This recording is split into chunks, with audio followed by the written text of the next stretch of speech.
En 874, après la mort de Salomon, ses assassins vont se disputer l'hégémonie du royaume de Bretagne. Il va s'en suivre une guerre civile.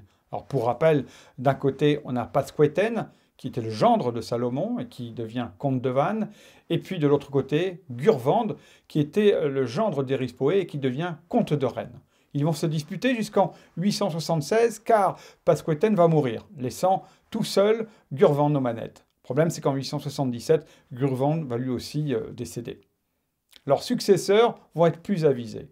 Tout d'abord, on trouve Alain, qui est le frère de Pastquetaine, puis Judicaël, qui est le fils de Gurvande.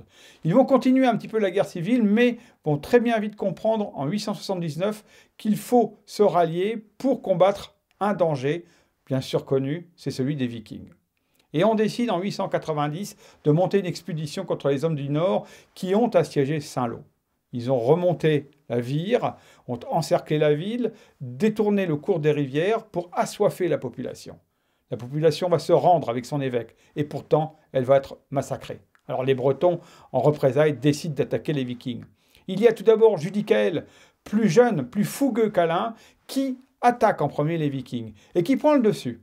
Mais en les poursuivant, il va se faire tuer à son tour.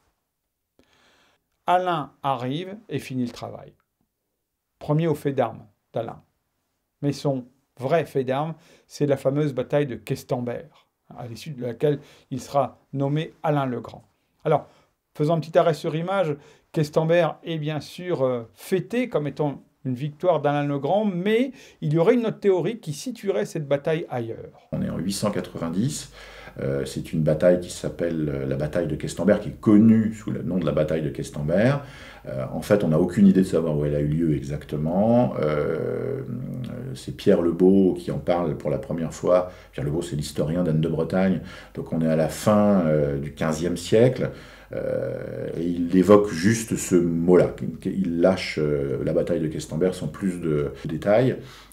Bon, il faut savoir qu'entre la bataille de Questembert et Pierre Le Beau, la distance est la même qu'entre Pierre Le Beau et nous. Donc moi, j'ai placé dans mes romans, j'ai placé cette bataille à Rieux. Rieux, pourquoi? Parce que d'abord, c'est beaucoup plus facile de garer des dracars à Rieux sur le bord de la Vilaine qu'à Questembert, où il n'y a pas de voie d'eau ou de voie navigable. Et puis, le château de Rieux est attesté, lui, dans le cartulaire de Redon, ainsi que dans la ville des Saints de Redon, comme étant la résidence principale d'Alain le Grand. Et cette bataille, elle va être décisive pour les années à venir, puisque de 890 jusque les années 915, on va dire, on n'entend plus parler du tout des Scandinaves, en fait, chez les Bretons. Hein. Ils vont disparaître complètement. Il faudra attendre presque une génération suivante pour les voir revenir, en fait, jusqu'ici en Bretagne.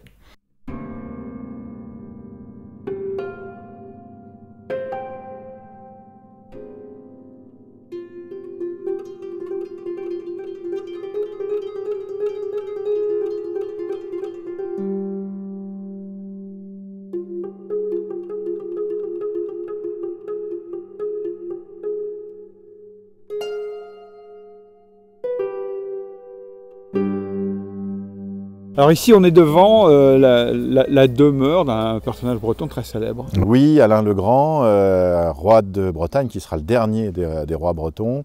En fait, on a assez peu d'indications sur les résidences des rois en Bretagne.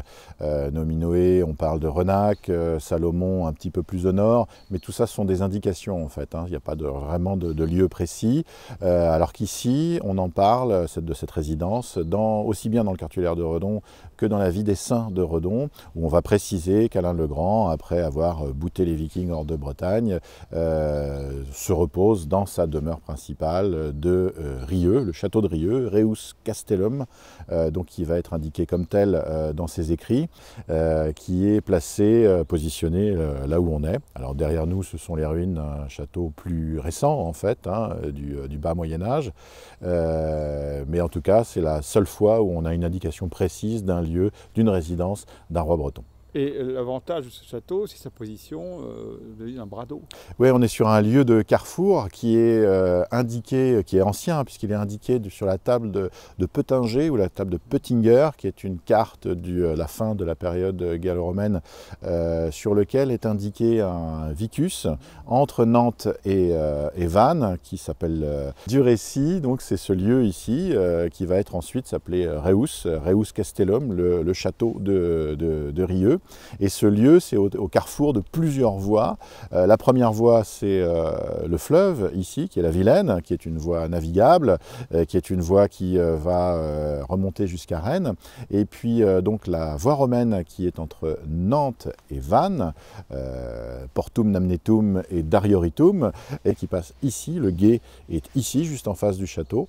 Et aussi une autre voie romaine, ou en tout cas un axe nord-sud qui va de Guérande jusqu'à Rennes et qui passe toujours à proximité d'ici.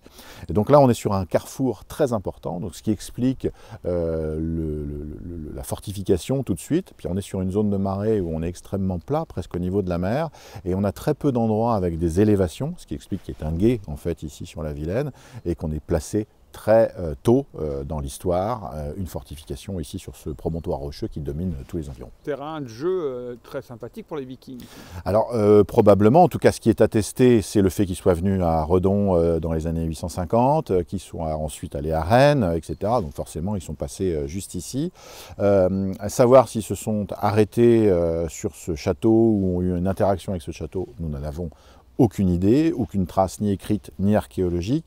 Après, ce sont des supputations qui font que, étant donné que c'est un lieu stratégique et un lieu de carrefour, étant donné leur appétence pour garder justement ces lieux et dominer des lieux justement de pouvoir en fait sur un secteur, il serait étonnant en fait qu'ils ne se soient pas arrêtés ici. Donc moi, je suis romancier, donc forcément c'est la porte ouverte après à tout plein de supputations. Moi, j'ai placé cette fameuse bataille de Questember, je l'ai placée plutôt ici, étant donné que le lieu stratégique s'y prêtait, le lieu de l'arrivée par la Vilaine, de la possibilité des navires scandinaves, là aussi, bon, c'est quelque chose qui paraît logique, qui n'est pas plus idiot qu'autre chose, on va dire, mais là encore, il n'y a aucune preuve, ni historique, ni aucune source qui vont pouvoir nous le confirmer. Donc on est au carrefour de plusieurs voies, sur un site qui va être hautement stratégique et disputé tout au long de l'histoire bretonne. Ce fleuve va devenir une frontière plusieurs fois dans l'histoire de Bretagne.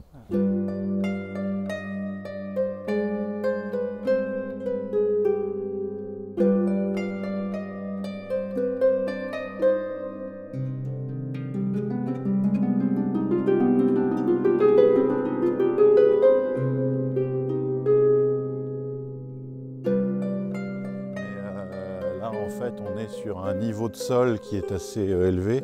Le terrain était beaucoup plus bas que ça. Là, on est en fait sur les ruines du château, en réalité, qui a été effondré en fait à l'intérieur de l'édifice. Donc, ce qu'on va trouver aujourd'hui, ce ne sont que des murs qui datent de la deuxième ruine du château, qui date de Richelieu, en fait. Donc là, on arrive sur un des derniers vestiges en fait qui reste du château aujourd'hui. C'est un grand mur en fait qui est à côté de la poterne. On est sur un niveau de sol qui est beaucoup plus élevé aujourd'hui qu'il ne l'était à l'époque. Tout ça, ça date en fait de la dernière ruine du château qui date sous Richelieu. On a Richelieu va demander en fait à ce que plusieurs forteresses de France en fait soient détruites et la forteresse de Rieux va en faire partie et va être ruinée, mise à bas, le donjon va être sapé, etc. Mais il faut dire que c'était une forteresse d'importance hein, puisque c'était la famille de Rieux détenait presque 17 paroisses, donc c'était quand même quelque chose de très important.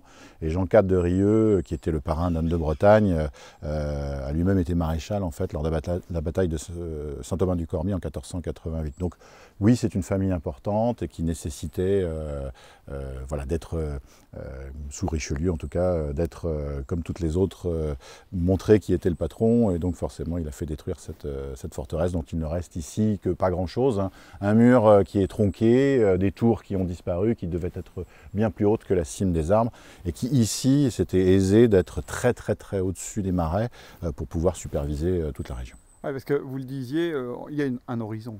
Il y a un horizon tout autour, on peut avoir une vue presque à 360 degrés, ce qui est assez rare en Bretagne ou dans un pays assez bocagé et où on n'a pas forcément une très très grande visibilité comme ici. Là, on est vraiment sur un point haut, sur une zone de marais qui est presque au niveau de la mer en fait.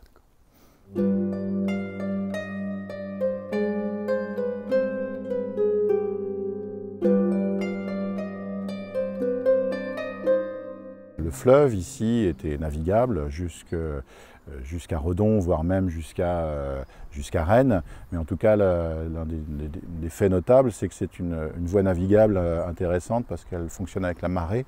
Hein, la marée se fait ressentir jusqu'ici, jusqu'à Redon. Et en fait, les navires vont avancer avec la marée plusieurs fois par jour et repartir de la même façon en fait jusqu'à l'estuaire de la Vilaine. Et donc on a un poste avancé avant Redon qui va devenir donc un monastère très important au Haut Moyen-Âge et qui va devoir sa richesse notamment au commerce du sel, notamment là encore à son implantation sur les bords de ce fleuve qui est une voie de communication très importante.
Alors ce qui est remarquable en fait avec ce château, c'est surtout que c'est un lieu, l'un des rares lieux, si ce n'est l'unique lieu qui est attesté à la période du Haut Moyen-Âge comme étant une résidence aristocratique, une résidence de roi.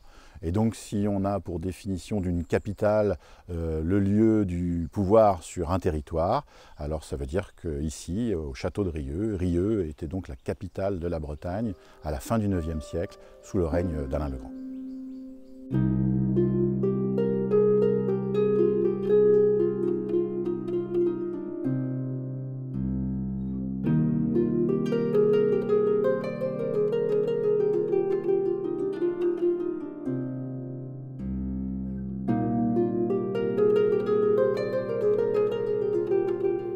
Alors ce dernier épisode consacré à Alain le Grand devrait logiquement terminer cette série, puisqu'elle s'appelle Nominoé et les rois de Bretagne. Mais avant de clore cette saga, on ne va pas laisser les Bretons comme ça, car les Bretons ont encore un problème à régler. Ce problème est celui des Vikings. Et des Vikings, les Bretons vont s'en occuper.